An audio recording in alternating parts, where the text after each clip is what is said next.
नमस्कार, कैसे हैं आप लोग। आशा है अच्छे होंगे। तो आइए आज का सेशन स्टार्ट करते हैं। अभी तक हम लोगों का जो चैप्टर चल रहा था वो प्रतिशत प्रतिशत में अभी सामान्य जो क्वेश्चन चल रहे थे हम लोगों ने इसी पर बातचीत की है। आज का जो टॉपिक है वो ट्रिक और फार्मूलों पर आधारित, यानी आज का टॉपिक बहुत ही इम्पोर्टेंट और बहुत ही सरल फार्मूलों के आधार पर निर्भर होंगे।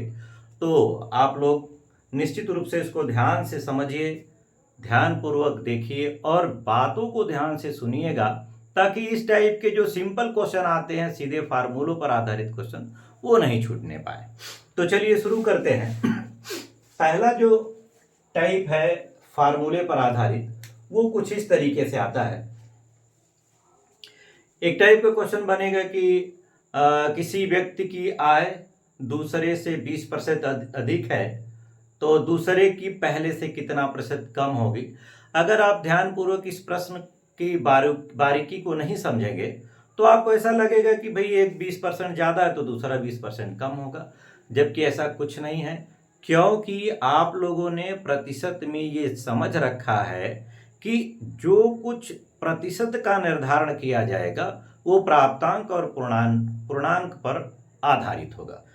तो अगर एक व्यक्ति का लेंगे जो धनराशि होगी वो उस व्यक्ति के लिए पूर्णांक का काम करेगी, लेकिन दूसरे के लिए वो पूर्णांक का काम नहीं करेगी, तो दूसरे व्यक्ति के लिए दूसरी राशि ही पूर्णांक का काम करेगी। इसलिए ऐसा नहीं होता है कि इसका अगर 20% ज़्यादा है तो इसका 20% कम होगा। किसी अन्य व्यक्ति से तुलना करनी होगी तो एक अलग बात हो जाएगी, लेकिन सेम व्यक्ति के लिए तो इसके लिए एक सिंपल फार्मूला है।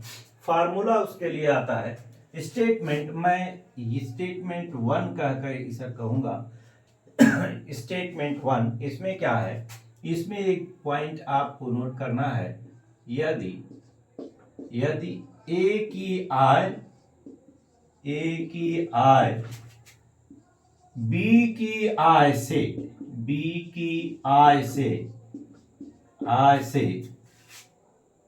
यम प्रतिशत अधिक है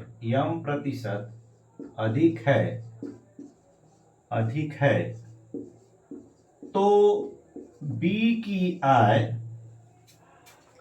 बी की आय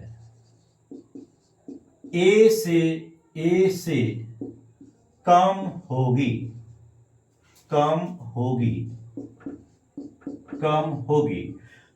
यानी कमी प्रतिशत आपको निकालना है, तो कमी प्रतिशत बराबर हो जाएगा यम अपान 100 प्लस यम इंटू 100। वैसे हम लोग इसकी वैल्यू को मान के भी इसे लगा सकते हैं, लेकिन जहां सेम काम करना है तो वहां मानना क्या। तो ये क्या कह रहा है कि ए की आय बी से यम प्रतिशत ज्यादा है तो बी की आय ए से कितने प्रतिशत कम होगी, यानी कमी प्रतिशत पूछ रहा है। और कमी प्रतिशत अगर पूछ रहा है तो फार्मूला बन रहा है आपका कमी प्रतिशत बराबर यम बटे 100 प्लस यम इंटू 100। यहीं पर इसका उल्टा भी पूछा जा सकता है। हालांकि दो स्टेटमेंट यहां पर बनते हैं, मैं एक ही स्टेटमेंट से कंफर्म करना चाहूंगा। अगर यहां पर उल्टा पूछा गया होता कि ए की आय बी से यम प्रतिशत कम है तो बी की आय ए से कितना प्रतिशत अधिक होगा, तो उसके लिए अधिक या वृद्धि प्रतिशत जब पूछा जाएगा, अधिक या वृद्धि प्रतिशत, तो ये हो जाएगा यम बटे 100 माइनस यम इंटू 100। जरा इस फार्मूले को समझने का प्रयास करिएगा। याद करने के लिए भी कभी कभी आपको प्रॉब्लम होती है कि ऐसे फार्मूले को याद कैसे किया जाए। तो याद करने के लिए जरा से एक बात पर केयर करिएगा। ये जो बना हुआ है एक विशेष प्रकार का फ्रैक्शन है, भिन्न है। अब आप एक चीज जानते हैं, ये वाला भिन्न और ये वाला भिन्न, आप जरा ध्यान से समझिएगा। ये वाला जो भिन्न होगा वो छोटा होगा इस वाले भिन्न से, क्योंकि जिस किसी भिन्न का हर छोटा होगा वो भिन्न की वैल्यू बड़ी होगी, और जिसका हर बड़ा होगा उसकी वैल्यू, भिन्न की वैल्यू छोटी हो जाएगी। तो अगर 100 में प्लस होकर मिल रहा है तो ये ज्यादा बड़ा होगा, और 100 में माइनस होकर मिल रहा है तो ये कम होगा। तो अगर ये कम है तो पूरे मान को अधिक कर देगा, इसलिए अधिक प्रतिशत बराबर m/100 माइनस m इंटू 100 हो जाता है। जबकि कम प्रतिशत के लिए m/100 प्लस m इंटू 100 हो जाता है।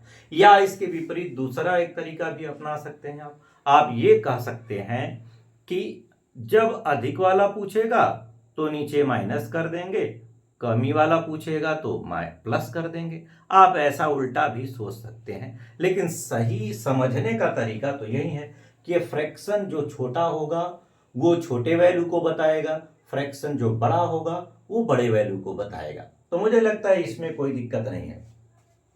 अब इससे संबंधित छोटे छोटे क्वेश्चन आते हैं। जैसे एक क्वेश्चन है कि यदि ए की आय बी से 20% अधिक है तो बी की आय ए से कितना प्रतिशत कम हो। कह रहे हैं यदि ए की आय बी से 20% अधिक है तो बी की आय ए से कितना प्रतिशत कम होगा। तो कमी प्रतिशत पूछा जा रहा है। कमी प्रतिशत मतलब m/100 प्लस m इंटू 100। तो वैल्यू रख दिया जाए, वैल्यू रखता है 20/120 हो जाएगा गुणे 100। कमी प्रतिशत पूछ रहा है तो आप इसको काट लीजिए, 6 20 छक्का 120, ये 3 और ये 50, तो ये हो जाएगा 50/3 यानी 16 सही 2/3%। यानी बी की आय ए से 16 सही 2/3% ज्यादा होगा। सिंपल है, बहुत ज्यादा इसमें दिक्कत नहीं है। हाँ, फार्मूला क्लियर होना चाहिए स्टेटमेंट के साथ। स्टेटमेंट को आप अगर व्यवस्थित कर पाते हैं तो क्वेश्चन में कोई दिक्कत नहीं आएगी। और इसका सबसे बढ़िया और सरल तरीका है कि आप इसको स्टेटमेंट सहित कई बार 2 3 बार 4 बार रिवाइज कर लो, आसानी से हो जाएगा। दूसरा क्वेश्चन इसका है कि यदि ए की आय बी से 25% कम है। मैं इसका उल्टा एक क्वेश्चन, यदि ए की आय बी से 25% कम है तो बी की आय ए से कितना अधिक है। तो अधिक प्रतिशत या वृद्धि प्रतिशत पूछा जाए, अधिक या वृद्धि प्रतिशत, तो m/100 माइनस m हो जाएगा और इंटू 100। तो रख दीजिए भाई, ये 25 बटे यानी 100 में से 25 घटा देंगे तो 75 हो जाएगा गुणे 100, काट दीजिए 25 त्याई 75 यानी ये हो जाएगा 33 सही 1/3%। 33 सही 1/3% अधिक है। ऐसे क्वेश्चन एक क्वेश्चन और देखा जाए। इस फार्मूले का प्रयोग केवल आय और इससे रिलेटेड नहीं, कई जगहों पर होता है। तो मैं एक दो और टाइप के क्वेश्चन बताने का प्रयास कर रहा हूं। एक चीज मेरी और ध्यान से यहां पर सुनने का प्रयास करिएगा। अगर किसी भी दो बीमीय मैटर है तो एक के लिए अगर कमी या वृद्धि बताकर दूसरे का पूछ रहा है, किसी भी प्रकार का दो कंडीशंस वाला क्वेश्चन आ रहा है, तो आप इस फार्मूले का प्रयोग कर सकते हैं, गलत नहीं होगा। जैसे एक क्वेश्चन अगला है, रमेश मोहन से 25% अधिक लंबा है। क्या कह रहे हैं? रमेश मोहन से 25% अधिक लंबा है तो मोहन रमेश से कितना प्रतिशत कम लंबा होगा या कितना प्रतिशत छोटा होगा। तो इसका मतलब यह है कि हमें कम पूछ रहा है, छोटा पूछ रहा है, तो कमी के लिए क्या करना था? कमी के लिए कमी प्रतिशत बराबर वही m/100 प्लस m इंटू 100। तो ये 25% ज्यादा था, कम पूछ रहा है, तो ये हो जाएगा आपका 125 गुणे 100। तो गुणा कर लीजिए, 25 पंजे 125, 20 पंजे 100, यानी हो जाएगा 20% छोटा है या कम लंबा है? छोटा है, 20% छोटा हो जाएगा। एक टाइप का और क्वेश्चन यहां से बनाता है इसी से। वेरी इंपॉर्टेंट है, परीक्षाओं में डायरेक्ट इससे पूछा जाता है। अगर आप कंफर्म नहीं है तो दिक्कत हो जाएगी, यानी कि एक क्वेश्चन आसानी से आपका बेकार हो सकता है। तो आपको समझते चलना है, हर टाइप के क्वेश्चन पर ध्यान देना है। केवल प्रतिशत पढ़ने से मतलब नहीं है, प्रतिशत को पढ़ना है तो ध्यान से पढ़िए, समझ कर पढ़िए। एक बार में कंफर्म नहीं हो रहा है, एक बार, दो बार, तीन बार, जितना, जब तक आप कंफर्म नहीं हो जा रहे हैं तब तक इसको स्पष्ट रूप से समझने का प्रयास करें।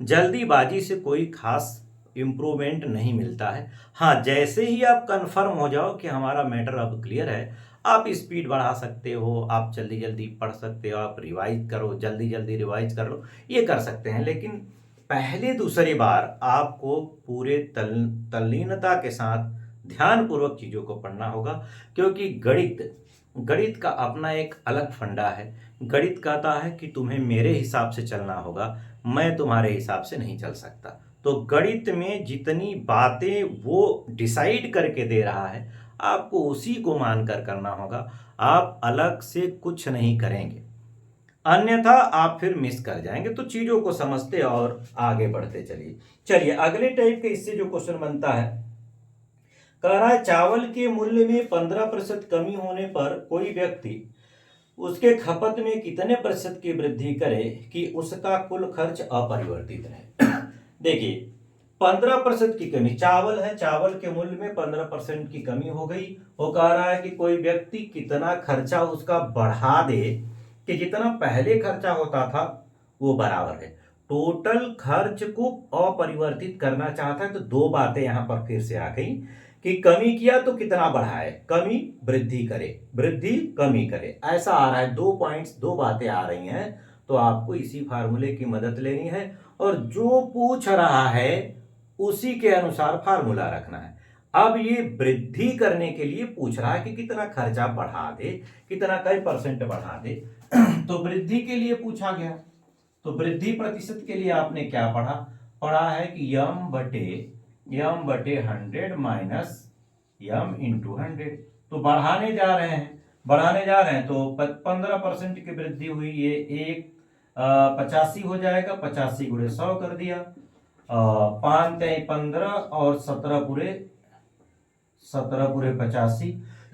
तो ये हो जाएगा आपका 300/17, 300/17।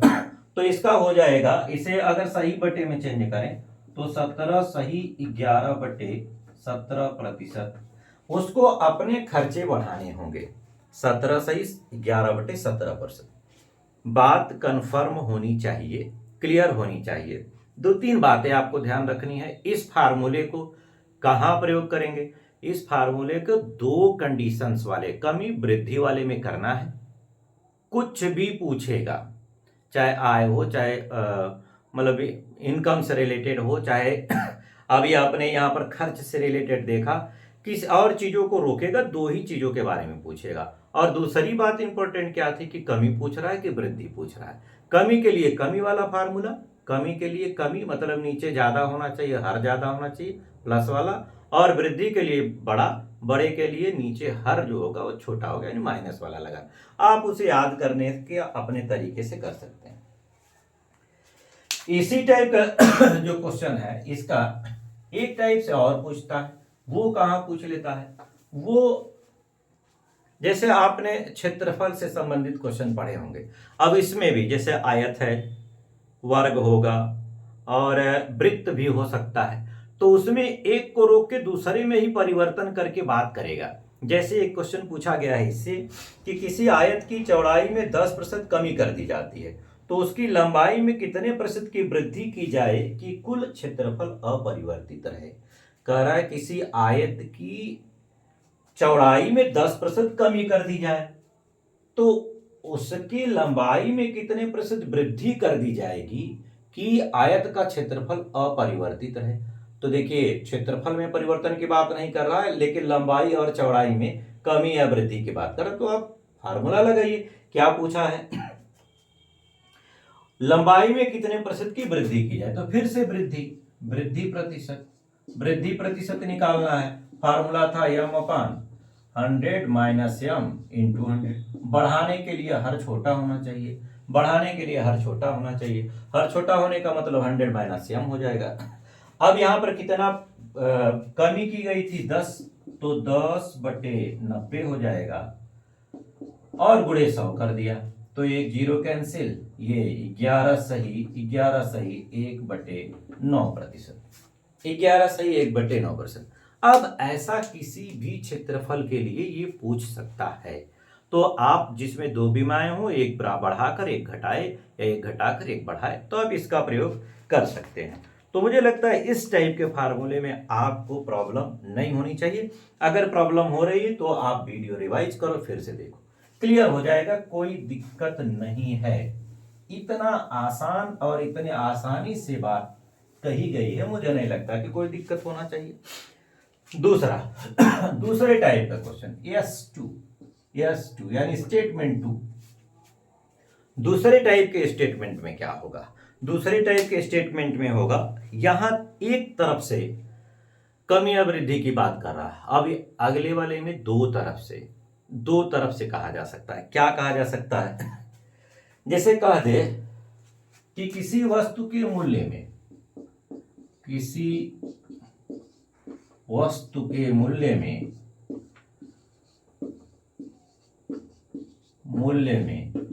m% की वृद्धि तथा उसकी बिक्री में n% की वृद्धि की जाए तो प्राप्त राशि या लाभ में परिवर्तन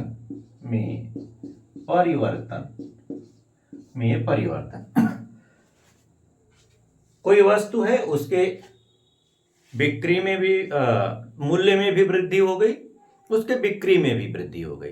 तो स्वाभाविक है, अगर कोई व्यक्ति किसी वस्तु को बेच रहा है, उसका मूल्य बढ़ जाए तो निश्चित रूप से वो जितना वस्तु बेचता था उतना ही बेचे, तब भी उसे प्रॉफिट मिलेगा या पहले से ज्यादा पैसा कमाएगा।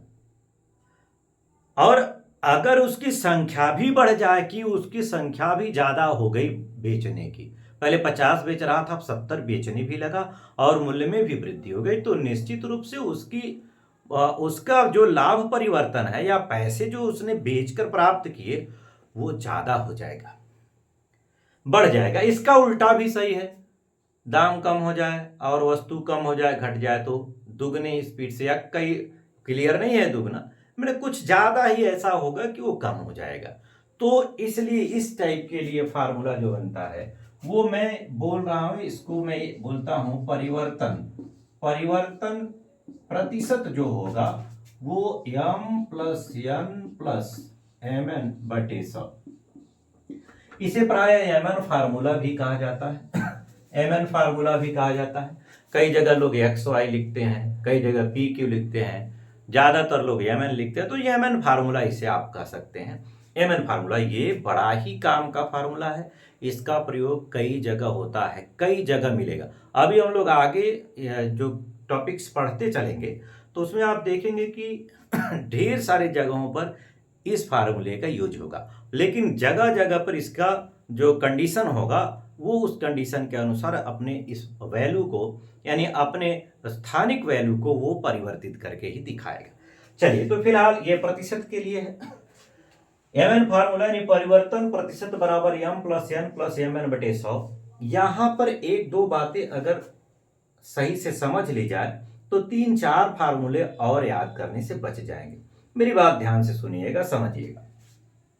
इसमें क्या है, ये जो लगाया गया है m और n, इसमें चिन्ह सहित लिखना चाहिए था, लेकिन यहां पर आप जरा देखेंगे कि m% था, उसकी बिक्री में n% वृद्धि, दोनों में m यानी मूल्य में भी वृद्धि की बात कर रहा है और बिक्री में भी वृद्धि की बात कर रहा है, इसलिए दोनों पॉजिटिव लिया गया है। दोनों धनात्मक इसीलिए लिया गया है क्योंकि दोनों में वृद्धि की बात कर रहा है।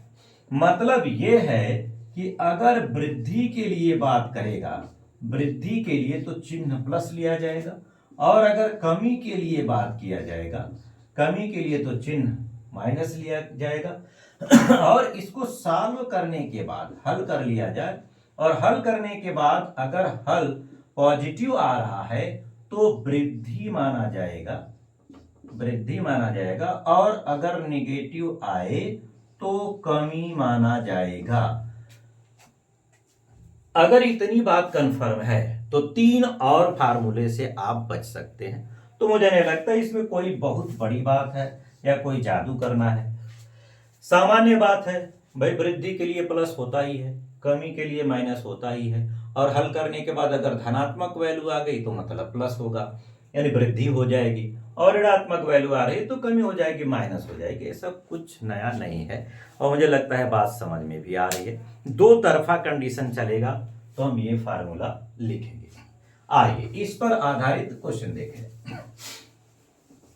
इस पर आधारित इंपॉर्टेंट क्वेश्चन। अच्छा, ये सब क्वेश्चन मैंने जो भी क्वेश्चन लिए हैं, ध्यान से बात सुनते चलिएगा, मैंने जो भी क्वेश्चन लिए हैं वो कभी न कभी परीक्षाओं में पूछे गए। मतलब ऐसा ही नहीं कि कोई ऐसे ही उठाकर क्वेश्चन ले लिया, पूछा गया। सरल भले हो सकता है लेकिन पूछा गया क्वेश्चन है, इंपॉर्टेंट क्वेश्चन है। तो आप हर क्वेश्चन को भी यूं ही रखिए। कभी कभी ऐसा होता है डायरेक्ट वही क्वेश्चन तो उत्तर भी याद रहेगा, आसानी से कर सकते हैं। तो जैसे इसमें पहला क्वेश्चन कह रहे हैं कि किसी वस्तु के मूल्य में 10% की वृद्धि और उसकी बिक्री में 20% की वृद्धि कर दी जाए। कहा जा रहा है किसी वस्तु के मूल्य में 10% की वृद्धि और उसकी बिक्री 20% बढ़ा दी जाए तो व्यक्ति के लाभ में कितना परिवर्तन हो जाएगा। क्योंकि दोनों तरफ वृद्धि की बात हो रही है तो हम परिवर्तन लिखेंगे, या परिवर्तन कहिए चाहे लाभ परिवर्तन कहिए या हानि परिवर्तन कहिए। मैं परिवर्तन इसलिए लिखता हूं कि प्लस और माइनस पर निर्भर करेगा कि वो बढ़ रहा है कि घट रहा है, तो मैं केवल परिवर्तन लिखता हूं। तो परिवर्तन लिखिए, फार्मूला आपका था m प्लस mn बटे 100। अब m के लिए 10 है, चूंकि वृद्धि दोनों को कह रहा है तो प्लस में ही दोनों लेंगे। n के लिए 20 है, ये 10 गुणे 20 बटे 100 कर दिया। जितना कट रहा काटिए तो कैंसिल हो जाएगा, वहां 2 बचेगा, 20 10 30 हो जाएगा, और उधर 2 यानी 30 2 32%। ये पॉजिटिव आया है तो क्या हो जाएगा, वृद्धि। यानी पहले जितना भी कमा रहा होगा या उसको जितना भी पैसे प्राप्त हो रहे थे उसकी अपेक्षा 20% ज्यादा उसे प्राप्त होने लगेगा, 20% ज्यादा प्राप्त होने लगेगा। चलिए अगला क्वेश्चन, अगला क्वेश्चन इसका अगला क्वेश्चन है कि घड़ी के मूल्य में 20% की कमी होने पर उसकी बिक्री 30% बढ़ जाती है, तो उसके लाभ अथवा हानि में या उसको प्राप्त धन में परिवर्तन क्या है, या उसके लाभ में परिवर्तन क्या हो जाएगा। तो आइए, ये कह रहा है 20% कमी हो गई और बिक्री 30% बढ़ गई।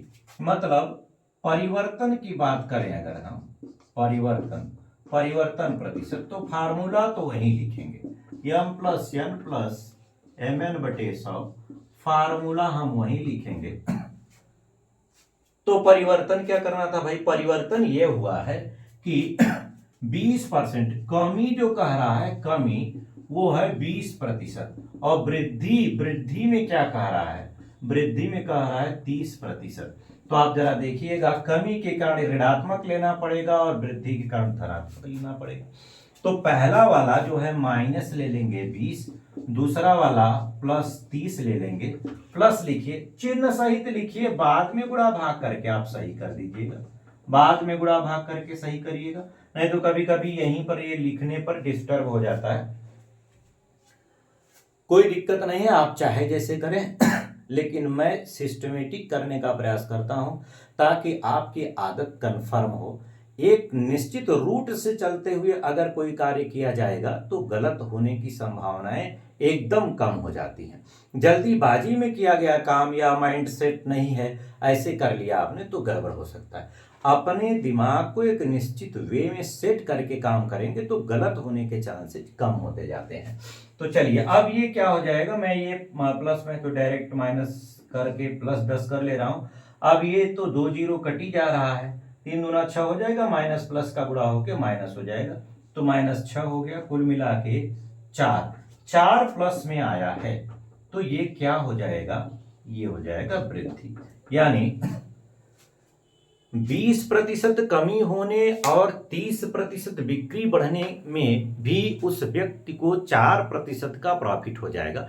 वैसे तो आपको ऐसा लगता है यार 20 गया 30 आया तो 10 का लाभ होना चाहिए, ऐसा कुछ नहीं है, ऐसा कुछ नहीं है, उसको केवल 4% का लाभ होगा। आप फार्मूले की मदद ले सकते हैं, ये सिंपल तरीके से आपको सही वैल्यू निकाल के रख देगा। आप अपना अलग से यहाँ पर व्यवहारिक मतलब ओछा व्यवहारिक ज्ञान लगाने की जरूरत नहीं है, यानी जो कंफर्म ना हो ऐसा व्यवहारिक ज्ञान नहीं लगाना है। चलिए तो नेक्स्ट क्वेश्चन इसका है, इस पर एक क्वेश्चन और मुझे लगता है बातें क्लियर होंगी।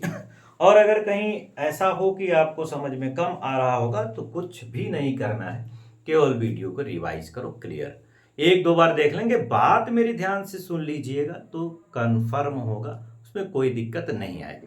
बस बात को ध्यान में सुनना इंपॉर्टेंट है, बात को ध्यान में सुनना ज्यादा जरूरी है। अगला क्वेश्चन जो कह रहा है किसी आयत की लंबाई में 40% की वृद्धि तथा चौड़ाई में 35% की वृद्धि की जाएगी तो क्षेत्रफल पर क्या प्रभाव पड़ेगा।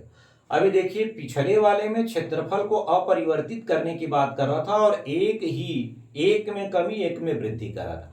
यहां पर वृद्धि या कमी की बात दोनों में करके क्षेत्रफल की बात कर रहा है कि कम होगा कि ज्यादा होगा, तो क्षेत्रफल को रोका नहीं है, इसलिए यहां mn फार्मूला हो जाएगा। ध्यान पूर्वक चीजों को सुनना ही होगा, कंफ्यूजन मतलब काम खत्म। तो यहां पर कहा जा रहा है कि लंबाई में 40% की वृद्धि और चौड़ाई में 35% की वृद्धि हो रही है, तो फार्मूला हमारा होगा परिवर्तन प्रतिशत बराबर, फार्मूला क्या था, m+n+mn/100 mn/100। अब दोनों प्लस में है तो क्या क्या था भाई, था 40 और 35, 40 प्लस 35 प्लस ये 40 गुणे 35/100, 40-35 था, तो चलिए 40 और 35, ठीक है 40-35 है तो काट देते हैं, पहले तो काटा जाए, एक ठो 0 कट जाएगा और 5 से काट दें तो ये 5 सते 35, 5 दूना 10, ये 2 दूना 4, 2 दूना 4, ये 40 और 35 हो जाएगा आपका 75 और 7 दूना 14, 75 प्लस 14, 75 और 14, 75 और 14, 5 4 9 हो जाएगा और 7 1 8, 7 1 89, 89% की वृद्धि हो जाएगी, 89% की 89% की वृद्धि हो जाएगी। ध्यान से समझते चलना है, चीजों को क्लियर करते चलना है, कंफ्यूजन नहीं रखना है। कंफ्यूजन मतलब मैटर गड़बड़, कंफ्यूजन मतलब मैटर गड़बड़। अब एक चीज आप यहां ध्यान से समझ लीजिएगा, इस फार्मूले का प्रयोग हम लोग कई जगह पर कर सकते हैं क्षेत्रफल वाले में। हालांकि मेंसुरेशन जब पढ़ेंगे तो मेंसुरेशन में मैं और ज़्यादा इसे क्लियर करूंगा, लेकिन यहाँ पर एक चीज़ आप समझते चलिए कि अगर लंबाई चौड़ाई से रिलेटेड 2D से संबंधित क्षेत्रफल वाला मैटर अगर आ रहा है तो इस फार्मूले का प्रयोग किया जा सकता है। कहाँ कहाँ किया जा सकता है, नोट करके बात आप समझ सकते हैं, इसको नोट करके कहाँ कहाँ, जैसे आयत है, आयत का क्षेत्रफल होगा तो ये होता है L इंटू बी, इसमें 2 बीमाएं, जहां 2 बीमाएं होंगी L और B, यहां पर ये फार्मूला लग जाएगा। और जैसे वर्ग है, वर्ग का क्षेत्रफल होता है a स्क्वायर को आप a गुणे a लिख सकते हैं, तो इसमें भी 2 बीमाएं हैं, आप यहां प्रयोग कर सकते हैं। और जैसे वृत्त है, वृत्त का क्षेत्रफल एरिया पाई आर स्क्वायर होता है, पाई आर स्क्वायर। तो यहां पर आर गुणे आर है, ये कांस्टेंट होता है, कांस्टेंट का प्रतिशत पर कोई प्रभाव नहीं पड़ता है। कांस्टेंट का प्रतिशत और अनुपात पर कोई प्रभाव नहीं पड़ता है। अभी अनुपात समानुपात जब हम पढ़ेंगे तो उसमें भी इसकी चर्चा होगी। तो कांस्टेंट जो होता है उसका प्रतिशत पर और अनुपात पर कोई प्रभाव नहीं होता, क्योंकि वो कैंसिल हो जाता है, तो ये नहीं होगा। यानी वृत्त के क्षेत्रफल में भी इसका प्रयोग किया जा सकता है। दो का गुणा हो, जैसे समचतुर्भुज का अगर क्षेत्रफल है, समचतुर्भुज का भी क्षेत्रफल है, तो आप ये जानते हैं कि इसका a बराबर होता है 1/2 d1 इंटू d2। तो यहां भी कर सकते हैं, क्योंकि d1 और d2 दो विमाएं हो जा रही हैं, दो विमाएं यहां प्रयोग कर सकते हैं। इसके अलावा आप प्रयोग कर सकते हैं बेलन का वक्र पृष्ठ, बेलन का वक्र पृष्ठ क्या होता है, पाई आर एल, पाई आर। हालांकि इसमें मत करिएगा, क्योंकि इसमें दो चीजें मिल जाएंगी, तो इसमें पृष्ठीय क्षेत्रफल में संपूर्ण में आएगा। एक जगह और हम लोग कर सकते हैं इसका, जैसे हाँ, एक और बच रहा है त्रिभुज। अभी हम लोग जब आगे पढ़ेंगे तो और क्लियर करेंगे। त्रिभुज का क्षेत्रफल जो होता है 1/2 आधार गुणे ऊंचाई हो जाता है, आधार गुणे ऊंचाई। तो यहाँ भी दो विमाएं हैं, इस तरीके से। जैसे गोले का क्षेत्रफल है, गोले का पृष्ठीय क्षेत्रफल, गोले का पृष्ठ क्या होता है, 4 पाई आर स्क्वायर। तो ये 4 pi constant, r into r यानी दो जगह। तो इतनी जगह पर मैं फिर से कहूं अगर कि पृष्ठीय क्षेत्रफल किसी भी प्रकार का हो, चाहे क्षेत्रफल किसी भी प्रकार का हो, अगर उसमें दो विमाओं का प्रयोग हो रहा है तो आप इस फार्मूले का प्रयोग कर सकते हैं। एक इंपॉर्टेंट बात और इस पे बताकर मैं आगे बढ़ूंगा। एक इंपॉर्टेंट बात यह है जैसे अगर यहां पर वर्ग हो गया या वृत्त हो गया, तो इसमें लंबाई और चौड़ाई के लिए केवल एक ही बार बात करेगा, लेकिन आपको समझना दो बार पड़ेगा। बात एक ही करेगा लेकिन समझना दो बार पड़ेगा। जैसे कह दिया जाए कि किसी वर्ग की भुजा में 25% की वृद्धि कर दी जाए, किसी वर्ग की भुजा में 25% की वृद्धि कर दी जाए तो उसका क्षेत्रफल कितना प्रतिशत बढ़ जाएगा। तो 25% की वृद्धि करने की बात कर रहा है, और वर्ग में a बराबर a स्क्वायर होता है। तो ये भले ही कई बार कहा है, लेकिन 25 इसका और 25 इसका दोनों का मानना पड़ेगा आपको। यह आपको स्वतः ही मानना है, यह आपको स्वयं मानना पड़ेगा। यानी आप यहां पर कंफ्यूज मत होइएगा कि सर इसमें तो एक ही बात कर रहा है, एक बात कहने से कैसे हम ऐसे कर सकते हैं। करना पड़ेगा, क्योंकि लंबाई चौड़ाई दोनों सेम होने के कारण वो एक बार कह के हट जाता है, बाकी काम आपका हो जाता है। तो यहां पर भी वही फार्मूला लिखेंगे आप, परिवर्तन प्रतिशत, फार्मूला वही m+n+mn/100 चूंकि भुजा सेम होती है तो दोनों को सेम लिखना है। 25 प्लस 25 गुणे 25/100। अब ये 25 50 हो जाएगा, और ये 25 हम 625 और 100 का 2 अंक पर दशमलव, तो 56.25%। प्लस में आ रहा है तो वृद्धि हो जाएगी, तो क्या ये बात कंफर्म है? अगर इसमें अभी भी कंफ्यूजन रहेगा तो घबराने की जरूरत नहीं है। जैसे ही हम लोग क्षेत्रमिति वाले टॉपिक को पढ़ेंगे मैं इस बात को फिर से कंफर्म कराऊंगा। वैसे मुझे नहीं लगता कि कोई दिक्कत होना चाहिए। तो चलिए आज के इंपॉर्टेंट ट्रिकी फार्मूले में अगला पॉइंट, ट्रिकी फार्मूले के अगले पॉइंट पर चलते हैं। यानी तीसरा स्टेप, लगातार इंपॉर्टेंट फार्मूलों का दौर चल रहा है। तो तीसरा इंपॉर्टेंट फार्मूला क्या है? तीसरा इसका इंपॉर्टेंट फार्मूला होगा S3 यानी स्टेटमेंट सॉरी, ये आय से रिलेटेड होगा।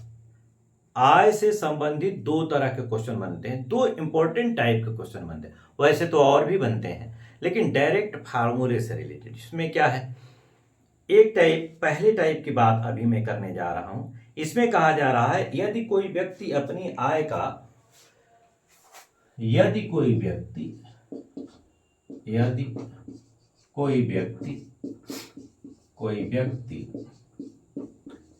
अपनी आय का m% भोजन पर n% वस्त्र पर तथा p% मनोरंजन पर खर्च करने के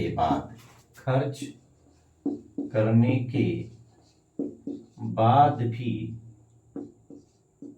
भी x रुपए बचा लेता हो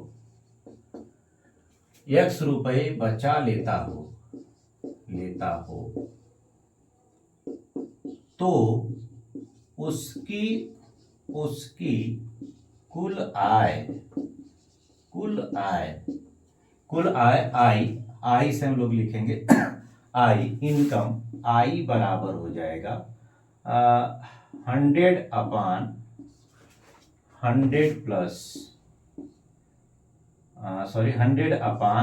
100 माइनस m+n+p इंटू एक्स। ये फार्मूला हो जाएगा। फार्मूला क्या बनेगा, आई बराबर 100/100 माइनस m+n+p। यानी ये जो स्टेटमेंट होता है इसमें उस व्यक्ति की पूरी इनकम का खर्च लिया जाता है, यानी पूरा इनकम पर परसेंटेज लागू होगा। अभी जब दूसरे टाइप का भी पढ़ेंगे तो आप देखेंगे कि चीजें एकदम क्लियर होंगी, कोई दिक्कत नहीं है, समझ जाएंगे। इसमें और उसमें डिफरेंट क्लियर होगा। तो इसमें क्या कह रहा है कि अगर कोई व्यक्ति है वो अपने कुल आय का m% भोजन पर, n% वस्त्र पर, p% मनोरंजन पर खर्च करने के बाद कुछ रुपए बचा लेता है, तो उसकी इनकम यानी टोटल आय क्या होगी, वो 100/100 माइनस m+n+p कर सकते हैं।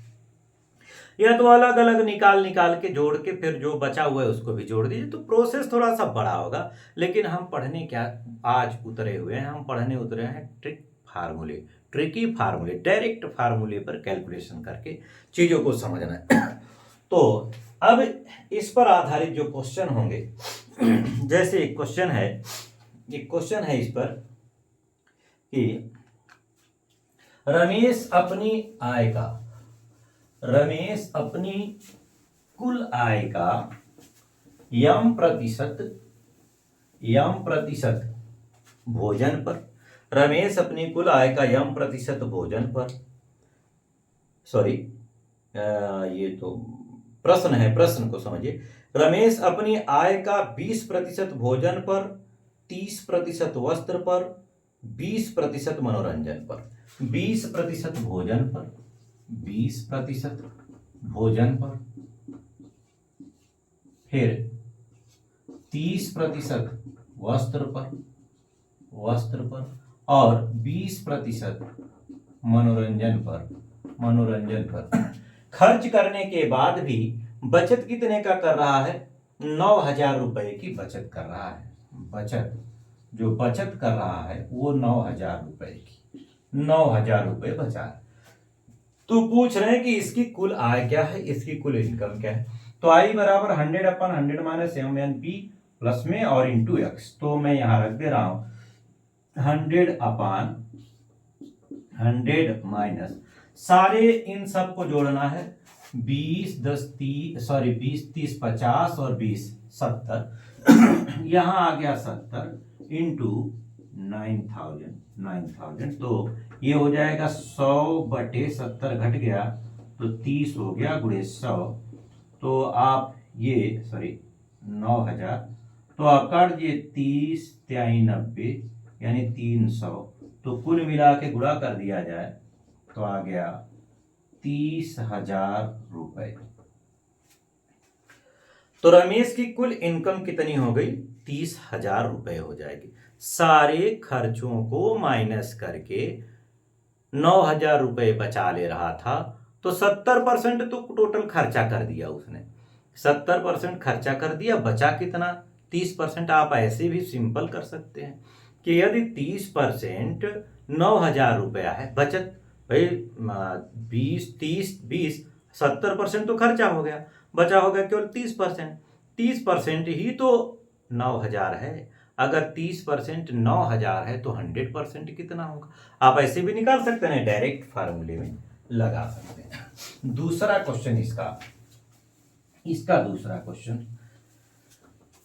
दूसरा क्वेश्चन है कि कोई व्यक्ति अपनी कुल आय का 25% भोजन पर, 20% वस्त्र पर और 15% अन्य मदों पर खर्च करने के बाद भी 24,000 रुपए बचा लेता है। 24,000 रुपए बचा लेता है, तो उसकी कुल आय भोजन पर खर्च, वस्त्र पर खर्च और अन्य मदों पर खर्च क्या है? मतलब ऐसा नहीं है कि वो केवल और केवल टोटल इनकम पूछे, बाकी में भी किसी का भी पूछा जा सकता है। अगर बाकी में किसी का भी पूछ रहा है तो आप उसका भी बता सकते हैं। टोटल इनकम निकालिए, बाकी उसका उतना परसेंट निकाल दीजिए। तो जो व्यक्ति है वो भोजन पर कितना खर्चा कर रहा है भाई? भोजन पर खर्च हो रहा है उसका 25%। वस्त्र पर कितना हो रहा है? वस्त्र पर खर्च, वस्त्र पर है 20%। अन्य पर क्या है? अन्य पर है 15%। तो बचत कितना है? बचत इनका है, बचत है 24,000 रुपए। 24,000 रुपए बचत का है। तो आइए टोटल इनकम निकालते हैं। तो आई बराबर 100/100। अब सारे को जोड़ देते हैं तो 25 और 20 45 और 15 60 हो गया। 60 यानी 100 में से 60 जाएगा तो बचेगा 40, गुणे बचत कितना है? 24,000 तो 40, ये 600 यहां से बन गया, 6 चौक 24, ठीक। तो ये मिल गया आपका 60,000 रुपए। 60,000 रुपए उसकी टोटल इनकम हो गई। तो आई मिल चुका है। आई कितना मिल गया? आई मिल गया 60,000 रुपए। 60,000 रुपए आई हो गया। अब ये पूछ रहा था कि बता दो भाई भोजन पर कितना खर्चा है। तो हमें क्या करना है? इसी 60,000 रुपए का 25% निकाल दें। 25% का मतलब हम लोगों को पता है 1/4। तो 60,000 का 1/4 कितना होगा? वो जो भिन्न का मान निकाला था, तो 15 चौका 60, 15,000 रुपए। 15,000 रुपए हो जाएगा। 20% कितना होगा भाई? 60,000 का 20% मतलब 1/5वां भाग। 1/5वां भाग 1/5वां भाग मतलब 12 पंजे 60, 12,000। 12,000 रुपए ये हो जाएगा। 12,000 रुपए यहाँ खर्च हो रहा है। फिर उसके बाद ये कह रहे हैं कि अन्य पर जो है वो 15% है। अन्य पर 15%, तो 15% आप 15% निकालिए जरा। 15 चौका 60 और 3 त्रिका 9, ठीक। ये आ जाएगा। आप ऐसे निकाल दीजिए 60,000। कैलकुलेशन भी कर सकते हैं। ये 15/100, 15/100, तो ये 15 छक्का 90, 2 जीरो कैंसिल होकर, तो ये आपका हो जाएगा 9,000 रुपए। 9,000 रुपए। तो कोई भी पूछा जा सकता है या सब पूछा जा सकता है। टोटल आय निकाल सकते हैं, अलग अलग भी जो खर्च है वो भी निकाला जा सकता है। तो इससे ज्यादा और प्रश्न नहीं बना सकते। अब इससे ज्यादा भी अगर पूछना होगा तो क्या कर सकते हैं? बहुत करेंगे तो ये कह सकते हैं कि दो का योग बता दो, अंतर बता दो, ऐसा अनुपात पूछ लेंगे। तो मुझे लगता है अगर चीजें निकाल ली गई हैं तो उसमें दिक्कत नहीं होगी। तो इस तरीके से ये तीसरे नंबर का क्वेश्चन रहा। तीसरा इंपॉर्टेंट फार्मूला खत्म। चौथे में चलते हैं। यस 4। S4 की तरफ चलते हैं। आई इंपॉर्टेंट ट्रिकी फार्मूले चल रहे हैं और मुझे लगता है इसे आपको ध्यान में से समझते चलना है और पढ़ते चलना है। तो हमारे साथ नेक्स्ट टाइप क्वेश्चन, चौथे टाइप पर क्या, यहां भी खर्च से रिलेटेड ही क्वेश्चन बनेगा, खर्च से ही रिलेटेड, लेकिन इनकम से रिलेटेड। यहां जरा समझिएगा, यहां क्या होने वाला है, यहां एक नया शब्द जुड़ने वाला है, शेष का। जब शेष का मैटर आएगा तो क्या करना होगा हमें, चलिए स्टेटमेंट इसका है कथन फार्मूले के लिए। कोई व्यक्ति अपनी आय का,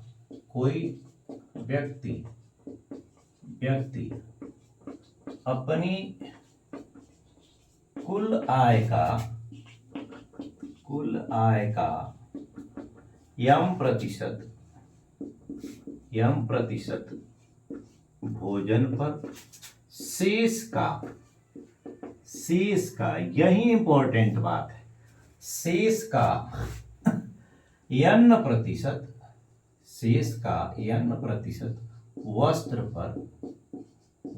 पर तथा शेष का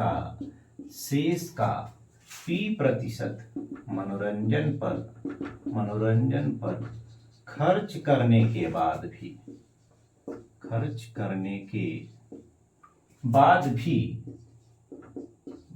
भी x रुपए बचा लेता हो तो उसकी कुल आय बराबर हो जाएगा, अब देखिए शेष का अगर शब्द आया, यही शब्द सबसे इंपॉर्टेंट रहेगा। पिछले वाले जो S3 टाइप का क्वेश्चन था उसमें कहीं भी शेष का नहीं कह रहा था। अगर कहीं भी शेष का नहीं कह रहा है, इसका मतलब यह है कि टोटल की बात कर रहा है, होल जितना भी उसके पास धन है उसकी पूरी की बात कर रहा होगा।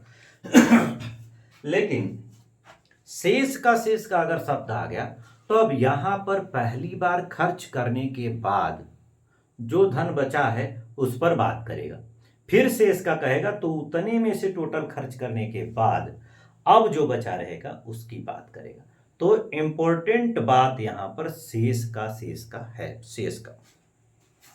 तो यहां पर आई जो हो जाएगा वो 100/100 minus m into 100/100 minus n into 100/100 minus p into x। जहां कुल वाले पर एक ही बार 100/100 माइनस सबको जोड़ दिया जाता था, वहीं पर इसमें क्या हो रहा है, इसमें थोड़ा सा डिफरेंट हो चुका है।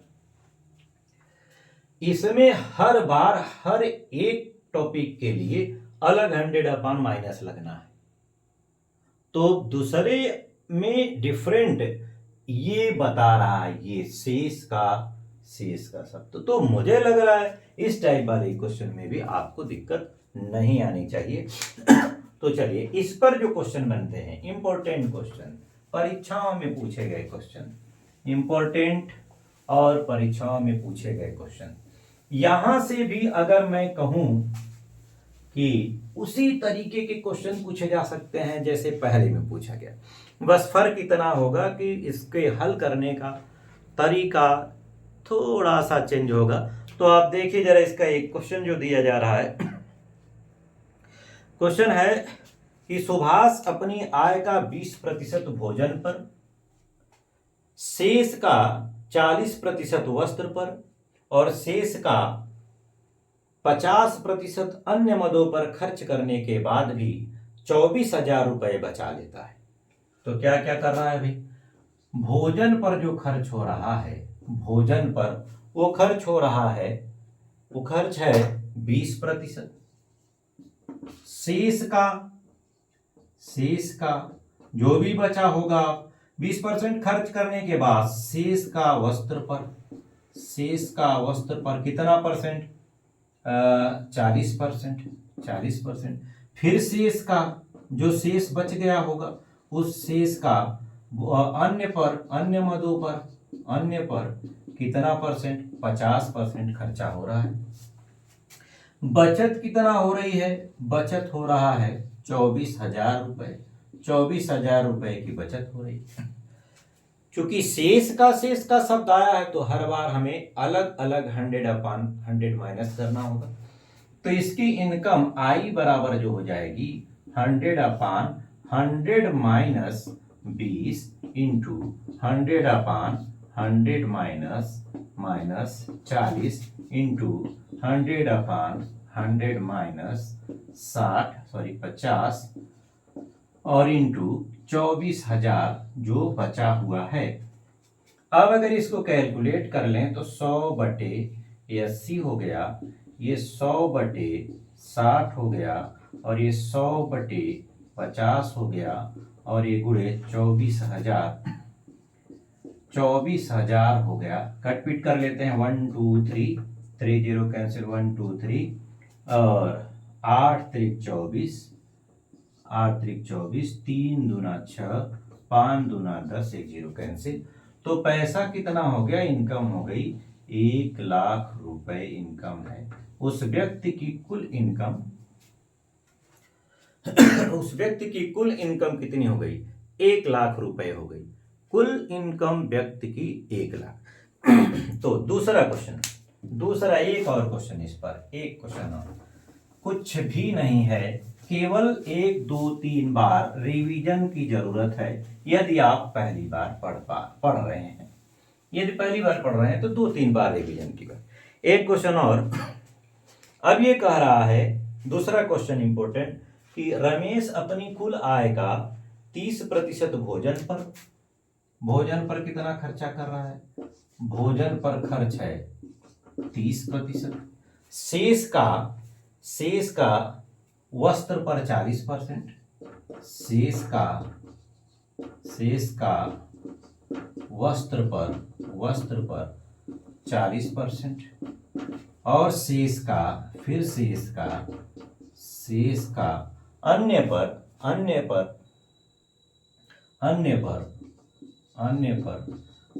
जो खर्च हो रहा है वो है 80%। अन्य पर 80%। और उसके बाद बचत जो हो रही है, बचत हो रही है। बचत कितने की हो रही है? बचत बता रहा है 21,000 रुपए की बचत हो जा रही है, 21,000 रुपए की। तो अब पूछ रहा है कि भाई बता देना कि भोजन पर कितना खर्चा हुआ, बता देना वस्त्र पर कितना खर्चा हुआ और बता देना अन्य मदों पर कितना खर्चा हुआ। इसे निकालने के लिए सबसे पहले तो आप टोटल इनकम निकाल लो, आई निकाल लेते हैं। आई बराबर 100/, अब हम लिखेंगे नहीं बार बार, डायरेक्ट घटाते हैं। पहले 30% है तो मतलब 70 नीचे गुणे फिर 100/, फिर कितना है 40% तो 60 आ जाएगा 60। फिर 100/, 80% है तो 20 हो जाएगा और फिर गुणे 21,000 तो फिर से 3 0 कैंसिल हो गया 1 2 3 7 3 21 3 दूना 6। अब ये हो जाएगा 2 दूना 4 और 25 चौके 100। इसका मतलब ये हो गया आपका, ये हो जा रहा है, मैं यहीं लिख दे रहा हूं, ये हो रहा है 25 के साथ 4 0 यानी 2,50,000 रुपए। 2,50,000 रुपए 2,50,000 रुपए इसकी टोटल इनकम हो गई। Total income 2,50,000। लेकिन हमसे ये नहीं पूछा है। अगर ये पूछता तो हमारा काम खत्म था। हमसे पूछ रहा है कि वस्त्र पर कितना खर्चा होगा भाई, तो ये वस्त्र पर तो टोटल का ही खर्चा कर रहा है, तो 2,50,000 गुणे कितना 30%। तो ये हो जाएगा 2 0 कैंसिल कर लिया जाए, 25 × 75 75,000 रुपए। 75,000 रुपए कहां पर खर्च हो गया? भोजन पर खर्च हो गया। वस्त्र पर ध्यान रखिएगा, वस्त्र पर कह रहा है शेष का, जितना भी पैसा था शेष का 40% हो रहा है।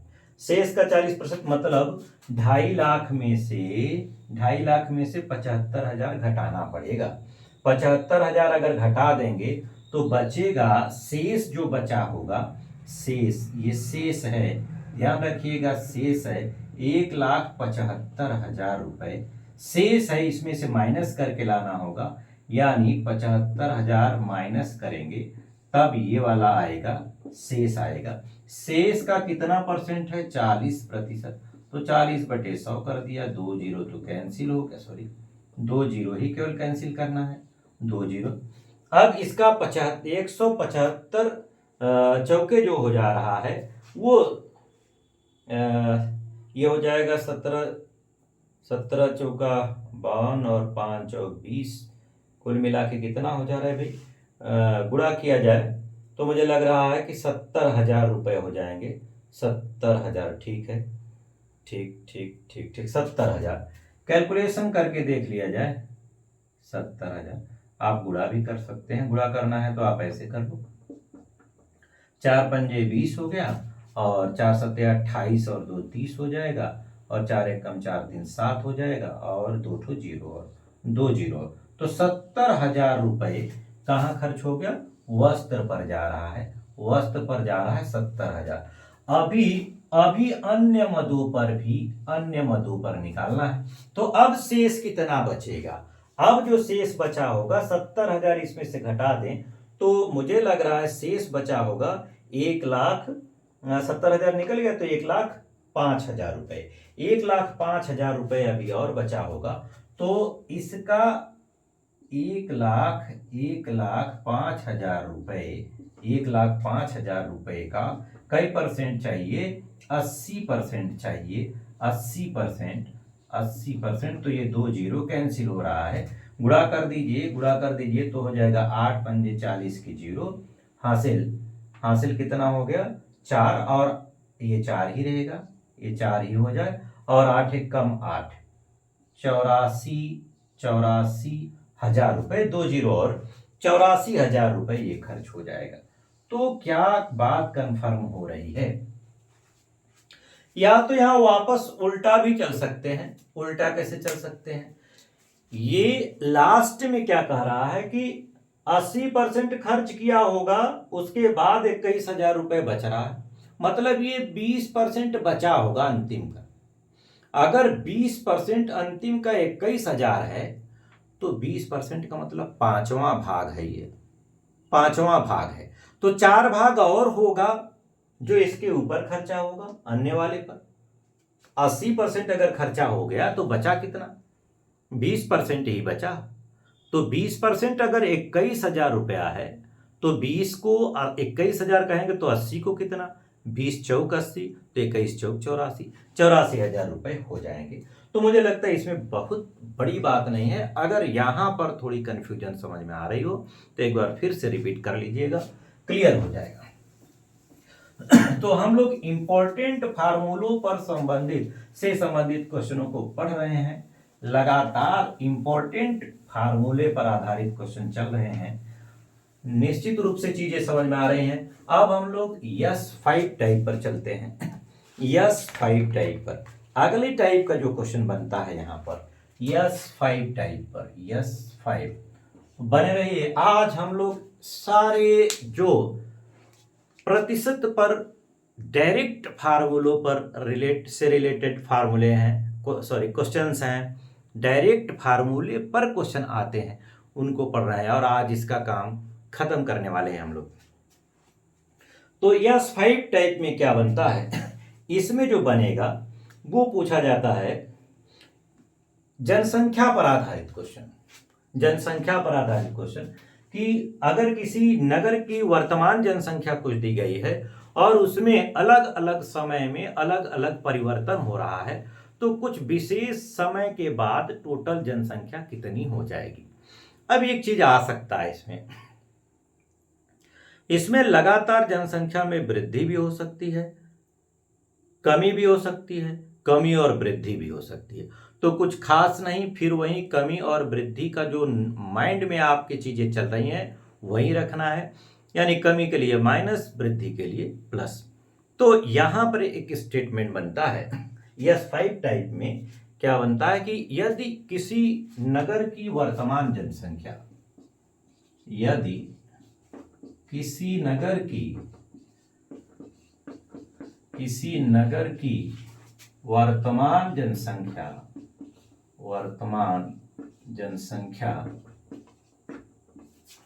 x है तथा इसमें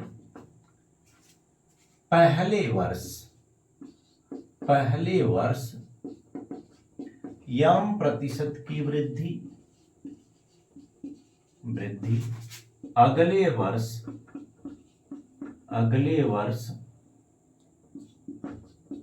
n% की कमी तथा अगले वर्ष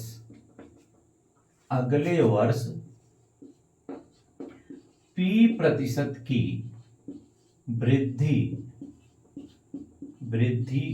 हो रही हो तो 3 वर्ष बाद, क्योंकि पहला दूसरा तीसरा कर 3 वर्ष से आगे लिखा रहा है, अगर ये और भी बढ़ाएगा तो आप कुल समय के अंत में ऐसा लिख सकते हैं 3 वर्ष बाद नगर की कुल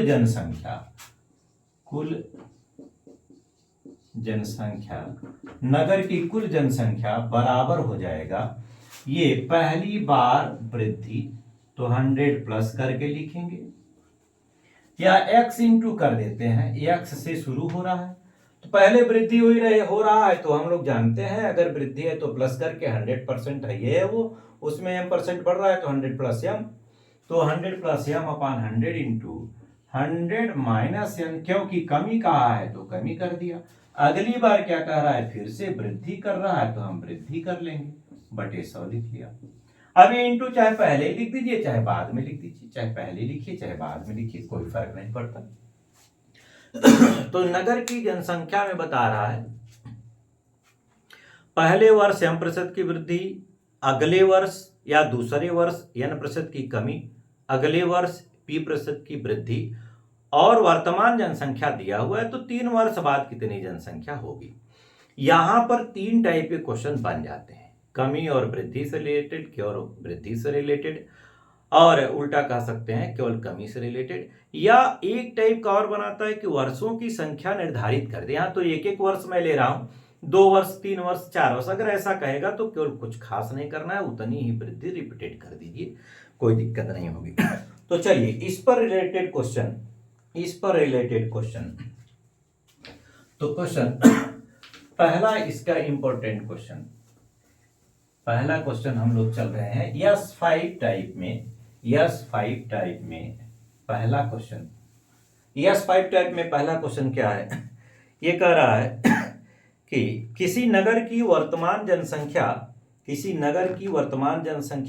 8 लाख है, पहले वर्ष इसमें 10% की वृद्धि, दूसरे वर्ष 20% की वृद्धि, और तीसरे वर्ष 10% की कमी हो गई।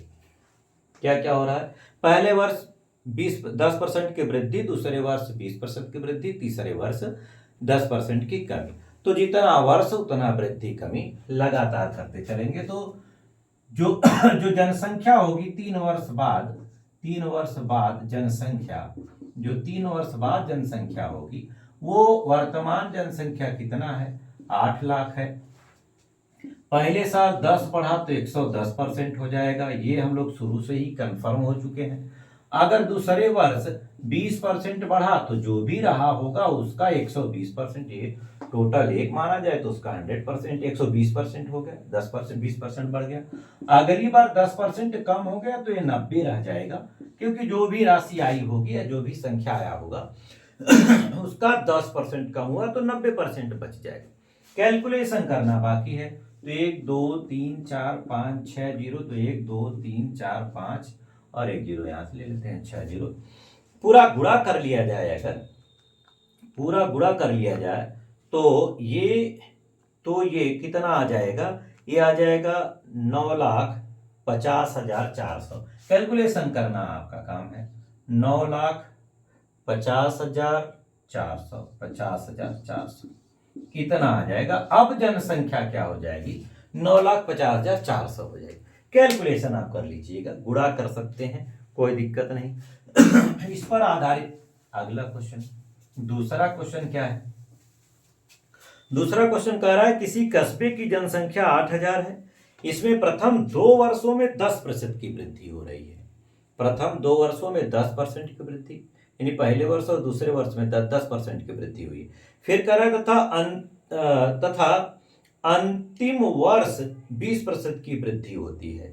3 वर्ष बाद नगर की जनसंख्या क्या होगी। दोनों वृद्धि ही हुआ है। वर्तमान जनसंख्या जो 3 वर्ष बाद जनसंख्या मिलेगी, जनसंख्या 3 वर्ष बाद की जनसंख्या जो होगी 8,000 कस्बे की जनसंख्या है। पहले 2 वर्ष में 10% की वृद्धि, तो आप 110/100 10% बढ़ा रहा हूं। 2 बार हुआ है तो 2 बार बढ़ा दिया। एक बार 20% बढ़ गया, एक बार 20% बढ़ गया तो मैं 20% बढ़ा दे रहा हूं। करना कुछ नहीं है, जो कह रहा है वही करना। 2 बार कहा है 10% बढ़ेगा, 2 बार बढ़ा दिए। एक बार कहा 20% बढ़ेगा, एक बार बढ़ा दिया। अब कैलकुलेशन कर लीजिए तो 6 0 1 2 3 4 5 6 1 2 3 4 5 6, सारा जीरो कैंसिल, सारा जीरो कैंसिल। पूरा गुणा कर लीजिए तो आपको मिलेगा 11,616, 11,616। तो इतनी जनसंख्या 3 वर्ष बाद हो जाएगी। 3 वर्ष बाद इतनी जनसंख्या इसकी हो जाएगी। तो मुझे लगता है इस टाइप के क्वेश्चन में कोई दिक्कत नहीं आनी चाहिए। 1 वर्ष में दे, 3 वर्ष का दे, तो जितनी बार कहेगा हम लोग उसमें बढ़ाते घटाते जाएंगे। ये तो नॉर्मल बात है, शुरू में ही हम लोगों ने इस टाइप का क्वेश्चन देख लिया था। आइए अगला क्वेश्चन, अगला क्वेश्चन क्या, अगला टाइप यस 6। आप लगातार साथ में बने रहिए, बहुत ही इंपॉर्टेंट और रोचक फार्मूलों से आधारित आज का क्लास है। यस 6 में 6वें प्रकार का जो क्वेश्चन बनता है बहुत ही इंपॉर्टेंट, बहुत ही इंपॉर्टेंट।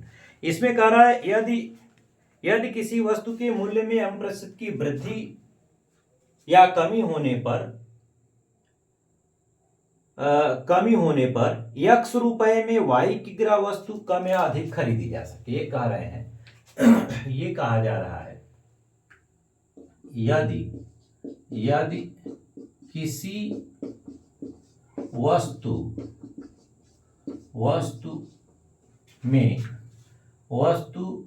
के मूल्य में m% की वृद्धि या कमी, चाहे वृद्धि हो जाए या कमी हो जाए, कमी होने पर, वृद्धि या कमी होने पर x रुपए में y किग्रा वस्तु कम अथवा अधिक खरीदी जा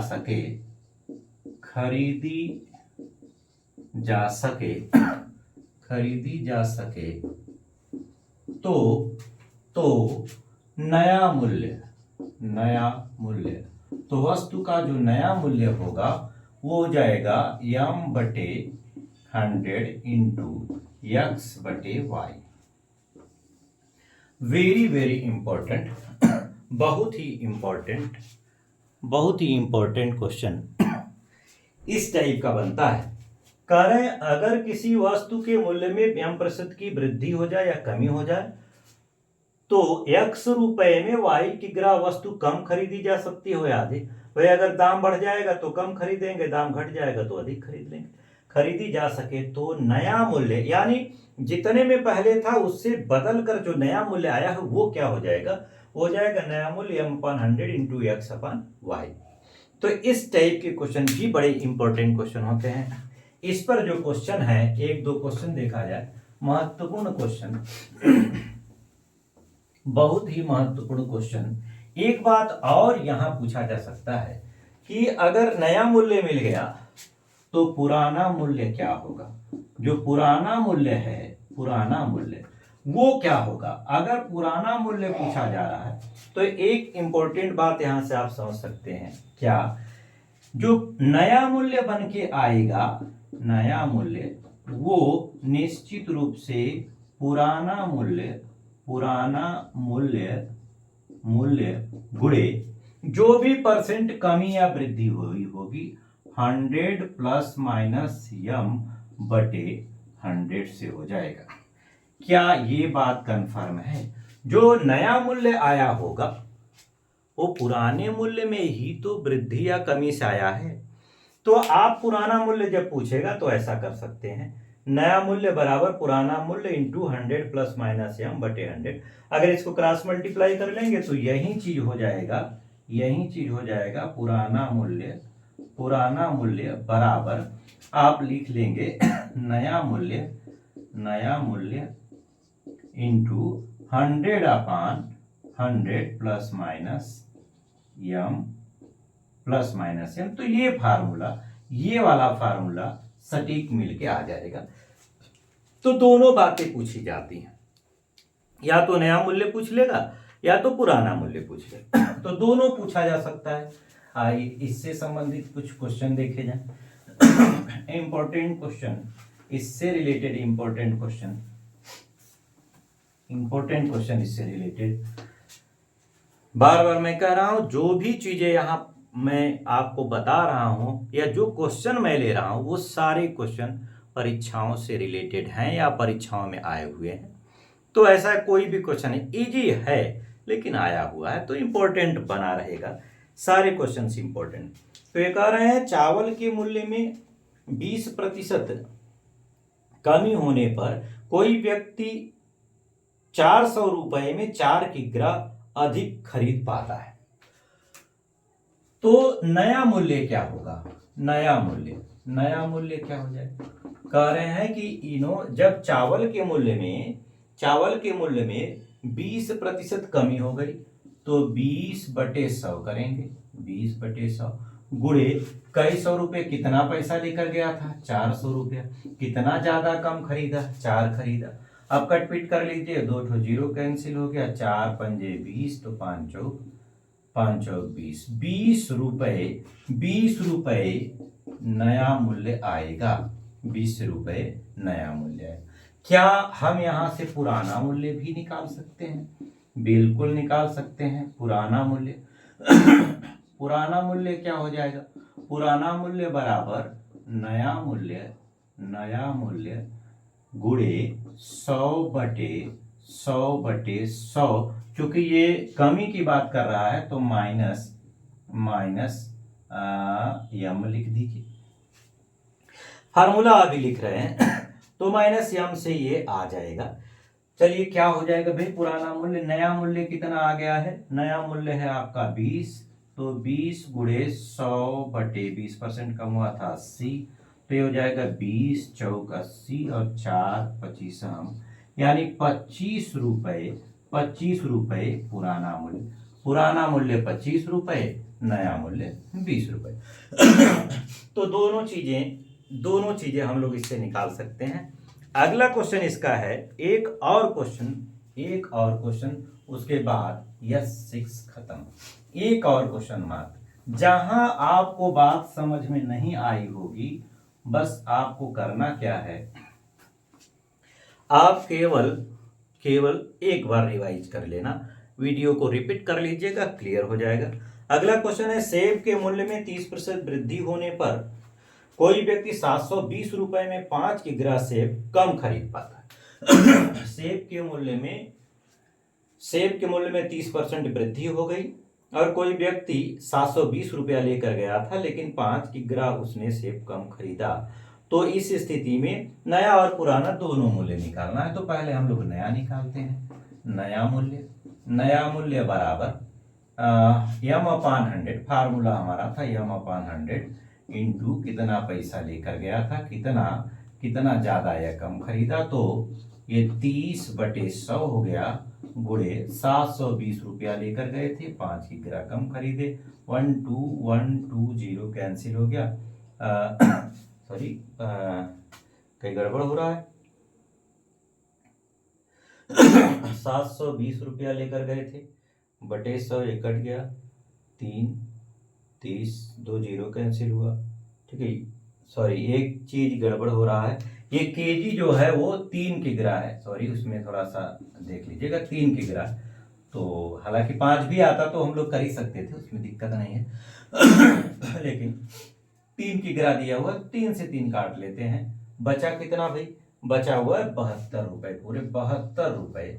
बता 72 रुपए की गिरा नया आया, तो पुराना कितना होगा, पुराना निकाल लेते हैं। पुराना में क्या करना था, पुराना मूल्य बराबर नया मूल्य, नया मूल्य है 72।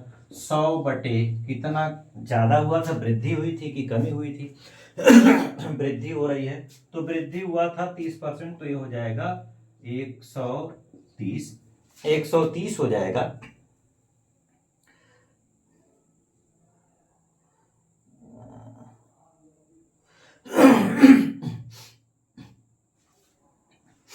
तीस परसेंट वृद्धि हुआ था नए वाले में, यही तो है, सेब के मूल्य में 30% वृद्धि होने पर कोई व्यक्ति 720 रुपए में 3 किग्रा सेब कम खरीद पाता है। नया और पुराना मूल्य बताना है।